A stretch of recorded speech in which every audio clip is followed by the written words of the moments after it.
Alright, so Tannenberg is finally out.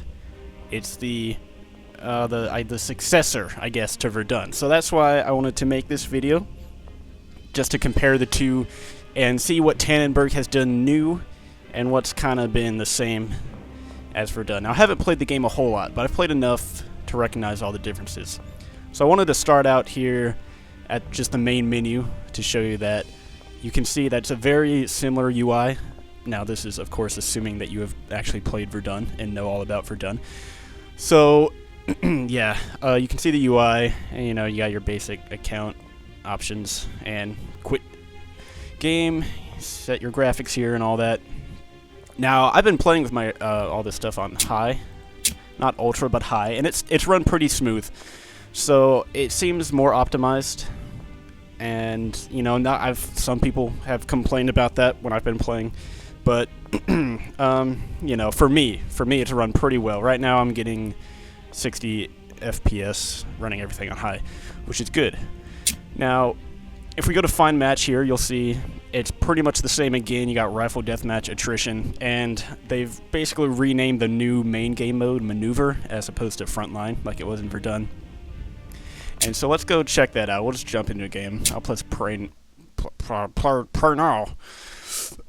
Play now. And so we're going to the Poland map, which I did play once, and it's a pretty cool map. And you'll see the maps are built quite differently than they were in Verdun, and I'll show you that right now.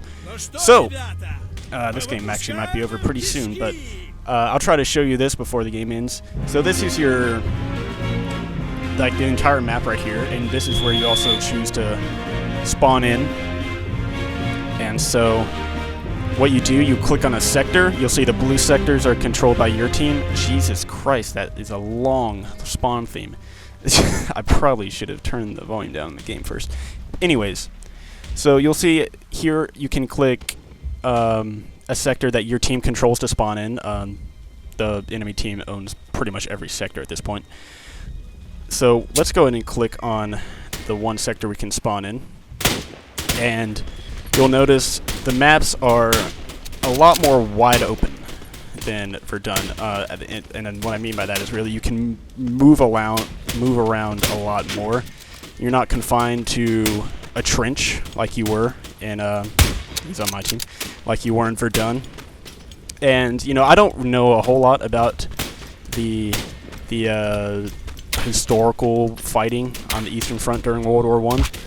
But I'm guessing it was a lot more dynamic than the static fighting on the Western Front, and now if that was the case, they've done a really good job of reflecting that in the game, because you're never attacking one sector like you would be in Verdun, where you just attack the one trench that you have in front of you. Each team, they're trying to capture every sector in the game, but you can go after whatever sector you want, so long as it's in front of one that you own, right? So the Central Powers would have to capture these two neutral ones that neither team controls before they can capture our headquarters. I actually don't know if you can capture headquarters in this game yet. Like I said, I've only played a little bit, probably like 45 minutes, 50 minutes before I made this video. And so you can see some of the enemy team over there trying to shoot them. Now, in terms of like shooting and just mechanics of the game, it's once again, dang it, it's once again very similar to Verdun. You know, you got most people using bolt action rifles, as it would have been historically. And you can see now my team captured this sector over here, so I can spawn in a different sector now. And that's, you know, I really like that. You know, you can spawn anywhere on the map so long as your team controls it. It's a very dynamic fight. I think the maps so far, I've seen 3 of the 4 maps, and they're all designed very well in my opinion. Sorry, I keep getting destroyed here. But back to the fighting mechanics. So, like I said, we just lost, but I'll probably cut and go talk about the fighting mechanics once I'm actually fighting again. And you'll see that the end of the game screen is pretty much the same. One thing I forgot to mention, the games are now 64 players. So you got 32 on each side, as opposed to 16 on each side for a total of 32 in Verdun. But other than that, it's very similar. You'll see it's pretty much all the same medals and stuff, same statistics, and same basic stuff. It is, once again, divided into squads, different kind of squads. I haven't had enough time playing different squads to really figure out all the differences, all the different weapons each squad might possess, and all that. Oh, and then we're going to East Prussia. This might be the one map I haven't played, or maybe it was the first one I played. I can't remember. We'll see when I get there. So yeah, it still continues on the same squad-based tradition from Verdun, and same sort of mechanics where, like, you got the squad leader who will call in support. Then you have a rifleman maybe in the squad, and a machine gunner, and then more of an assault type player in the squad. So that's pretty much the same and carried over from Verdun. And I'm trying to... Oh, we got a round starting in 4 seconds. That's why I'm not spawning. Alright, so let's spawn on in.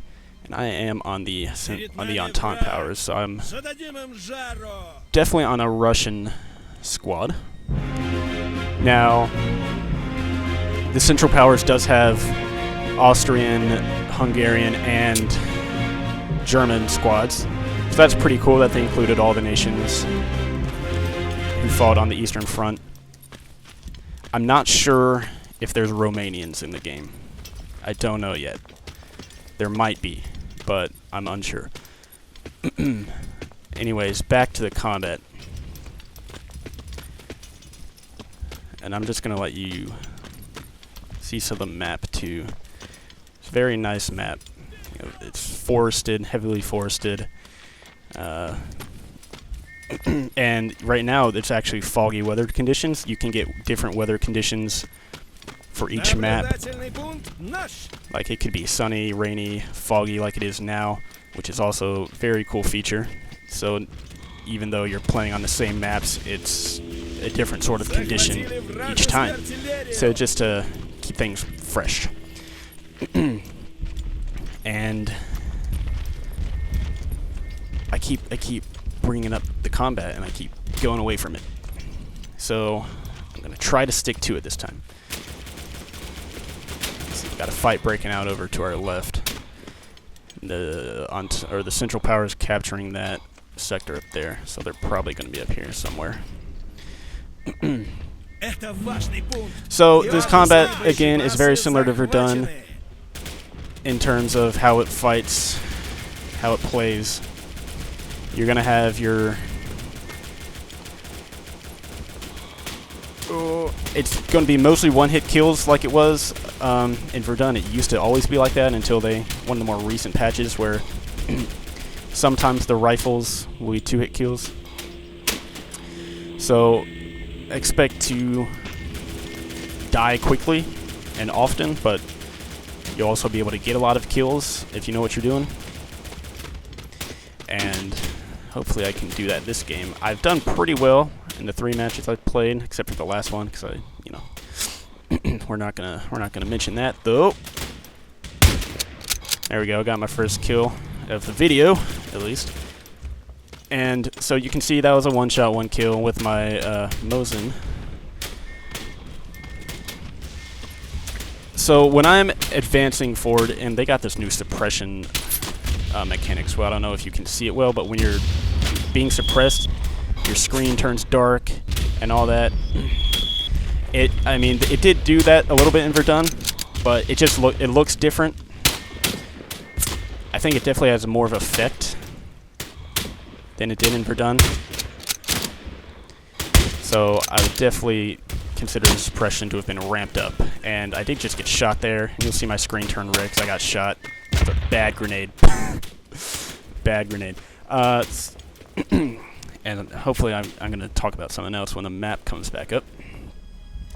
So now you can see a more even map. So our team controls these 3 sectors. Central Powers control these 4. And we're going to... So I can spawn anywhere in these 3 sectors and attempt to take any of the other sectors right in front of us. So I can't run to the back here and take one of these sectors in the back. You always have to maintain... There's always a front line that's maintained in the game, which I like. That's a lot different from, say, Battlefield 1, where you can just go capture any point you want. Definitely makes the combat seem more realistic in that sort of way. And I'm trying to think if there's anything else I want to talk about. Overall, it is pretty similar to Verdun, but I definitely think it's a big improvement. Just in terms of the gameplay, I think the map design is a lot better. Now, I get it's a different kind of fight compared to Eastern and Western Front, but just the size of the maps and how it plays. I like how both teams are attacking at one time. You know, it's not like attack defend like it was in Verdun, because we're trying to take their sectors that they control, and they're simultaneously trying to take the ones that we control. So it's it's definitely a big improvement in that sort of aspect. I think it creates a more... I used the word dynamic before, and I mean that really is the best word, you know, because now you really have to pay a lot more attention. I definitely think it's harder to get good at. You know, because whereas Verdun, you could just sit in a trench for, what, like 2 minutes and just shoot people as they came by. Now, you really got to look left, right, forward, even behind you, because people could be anywhere. Like in this forest right now, I got really lucky there that he shot me, but I didn't die. But when I shot him, he did. Kind of sucks for him. So yeah, that's just my thoughts on how it's been improved over Verdun. Now there still are a couple small glitches on the last map I showed you, the Poland map. There's a couple buildings where it's like a weird time if you go inside maneuvering around. You can't really maneuver around inside the buildings good. And I did notice one glitch where, see, we took this sector, but they took this one, so the front line kind of shifts to go follow this line. The glitch I'm referring to is if you change spots in a squad, if you switch spots with someone, you might not be able to spawn in, and you'll have to leave the game and come back to it. So I'm actually going to spawn at our headquarters, and then we'll try to push back at the sector they just captured. So yeah, those are the only glitches I've encountered, and I'm sure they're going to be working on them. I mean, this is it is a beta. It's not full release yet. So in its beta state, it's still very good though, very stable. I'm still getting 60 frames per second. I've had a couple drops in frames. Like, you know, it's nothing major though. It's not like I'm consistently dropping frames. It's only like for a second or two that it does that. And last thing, I guess, is now this video, what is this, November 17th, I'm making this video. And at the time I'm making this, it's going to be, the price is going to be $15. It's less than $15 right now. I think they're having a special right after they're releasing it. But I think the special is going to end November 30th, and it was going to go back up to like $19.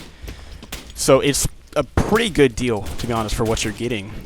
It's basically a new game, a new Verdun, essentially. Now, I would say the big drawback is there are only 4 maps, but I do think the maps themselves make up for that fact, just because they are a lot bigger, a lot more well-designed. So for what you get, I think the price tag is pretty good, especially if you order it before November 30th to get the discount. Now, if you're watching this after November 30th, you can just disregard all that. But considering that I think Verdun is also $20 still, it's the same price as Verdun and really a better game, I'd say it's a lot worth it. So, wait, where is this guy? Where is this guy? Where am I getting shot from? I have no idea. There we go. So yeah, I hope you enjoyed this video. If you're considering buying Tannenberg and you were a fan of Verdun, or if you never even played Verdun and were just interested in Tannenberg, hopefully this helped at least shed a little bit of light. I didn't want to do a full in-depth review or anything, just sort of a introduction to what Tannenberg was. So that is it. I'm not going to do an outro. See you later.